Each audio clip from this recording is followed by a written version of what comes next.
지금부터 내 얘기는 이제 돈 계산에 좀 집중이 되어 있을 텐데, 사실 말은 돈 계산이라고 했지만 퍼센트, 즉 비율 계산의 원칙에 대한 것을 그냥 돈이라는 수단을 이용해서 조금 더 발전시키는 것이죠. 그러니까 비율 계산은 어디나 하는 거거든요, 사실은. 그래서 뭐 금융 경제에서만 하는 게 아니고 과학에서도 일정 비율로 뭐 늘어나고 줄어들고 이런 얘기들은 전부 다 지금 얘기하는 방식을 그대로 차용해서 계산할 겁니다. 일정 비율로 증가한다, 감소한다 라는 얘기로 써요. 근데 이게 무슨 소린가 싶어요. 자, 어떤 얘기냐면 바로 이 얘기입니다. 자, 은행의 비율을 하는 것이 좀 쉬울 것 같아서 은행 얘기 좀 해볼게요. 자, 은행의 예금을, 즉 은행에 돈을 저축하면 시간이 하나, 둘, 셋, 넷 이렇게 시간이 가죠. 그죠? 시간이 가는데 시간이 가면 뭐 은행에 저축한 돈이 가만 있나요? 아니죠? 뭐 은행 이자가 10%라고 칩시다. 네, 그럼 10%씩 이자를 매년 줄게 이런 얘기를 하는 거죠. 그러면 이게 내막이 뭐냐면 그럼 1년 후에 내가 받을 원금 A와 이자의 합계, 원리 합계라고 불러요. 그거를 원리 합계, 원금과 이자의 합계. 이자는 영어로 interest예요. 또 재밌죠? 이자. 돈이 이렇게 불어나면 재밌나봐. interest가 이자예요. 보통 우리가 이제 흥미롭다라고 말하는 그게 이자입니다. 네. 그렇게도 쓰여요. 그래서 I라는 표현을 좀 많이 쓰기도 해요. 어떤 교과서에서는. 아무튼 A에서 A의 10%가 늘어난 결과 이게 원리합계죠. 그러면 A 더하기 A 곱하기 100분의 10이라고 하기도 하고 A 곱하기 0.1이라고 하기도 하는데 뭐 분수 좋아하면 분수 쓰시고 소수 좋아하면 소수 쓰세요. 취향의 차이죠. 1 더하기 10%를 100분의 10으로 바꿔놓아도 좋고요. 아니면은 이거를 A1 플러스 0.1로 바꿔놓아도 괜찮아. 그러니까 결과적으로 뭐냐 하면 이렇게 이제 빨간색으로 빗금친 부분에 들어와야 될 식은 A 1.1이다 라는 뜻이야. 이게 1.1이잖아요. 그러니까 10% 한 번 증가하면 곱하기 한 번 해주면 원리합계 바로 나옵니다. 그럼 이제 A의 1.1이 됐잖아요. 그래서 거기에 다시 10%의 돈이 더 붙는다. 이렇게 생각하면 마찬가지 이 원리를 그대로 A 자리에 A 곱하기 1.1이 들어가는 거죠. 그러면 결과가 뭐가 되겠어요? 1.1을 또 한 번 곱한 게 오는 거죠. 그래서 아까 A 1.1에다가 새로운 10%가 늘어났으니까 1.1을 또 곱한다가 돼요.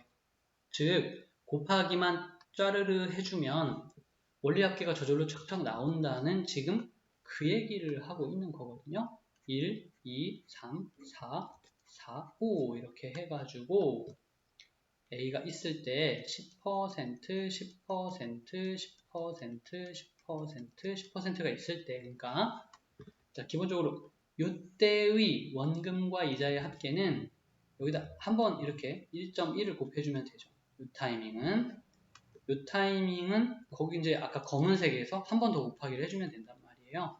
이 파란색 타이밍의 전체 원리 합계는 곱하기를 한 번만 더 해주시면 됩니다. 네, 그리고 여기도 마찬가지로 한 번만 더 곱해주면은 되고요. 이쪽도 마찬가지로 한 번만 더 곱해주면은 되는 것이랍니다. 네, 이게 포인트예요.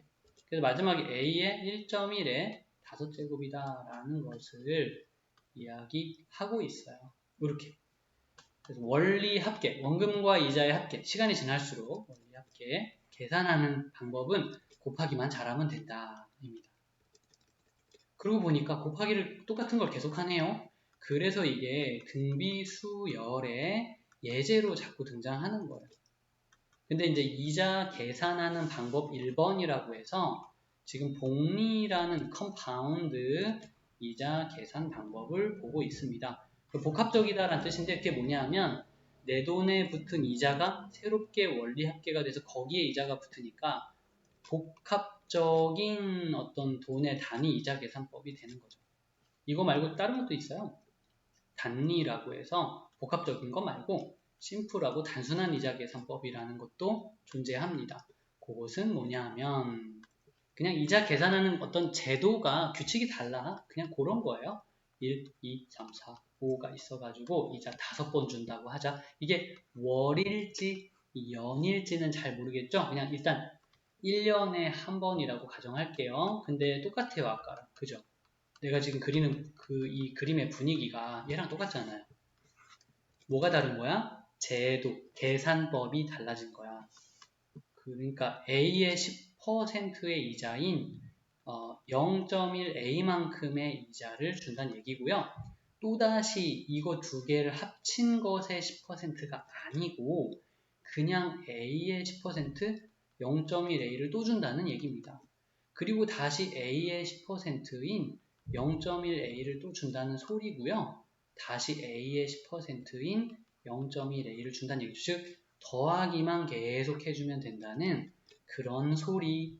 그러니까 단리라는 것은 등차 수열의 예제로 자주 등장을 하고 있습니다. 등차 수열의 대표 예제로 단리 얘기가 자주 나오는 편이에요. 그러니까 여기까지 왜 등차 수열과 등비 수열을 가르쳐 줬는지 조금 이해 가죠. 은행 이자 계산도 바로 그런 개념이 있어야 된다는 얘기를 하고 있는 거고요. 그게 여기 들어있다. 이런 수학적 원리가 라고 말해주는 겁니다. 자, 그럼 이제 내가 퀴즈 하나 낼게. 잘 들어봐. 우리가 수학 계산도 할 줄 알아야 되겠지만 세상을 살아가는데 상식도 좀 있어야 되겠죠. 자, 이 계산이 우리한테 어떤 얘기를 해주냐 하면 너 있잖아. 은행에 가서 A라는 은행은 복리라는 이자 계산법을 쓰는 은행이고 B라는 은행은 단리라는 이자 계산법을 쓰는 은행이야. 그럼 너 저축할 때 어떤 은행에 저축하고 싶어? 계산 결과를 보고 한번 말해봐봐. 더하기로 돈이 늘어나는 게 좋아? 곱하기로 늘어나는 게 좋아? 이런 질문이에요. 너는 어때요? 당연히 곱셈이죠? 막 이런 거잖아. 그지?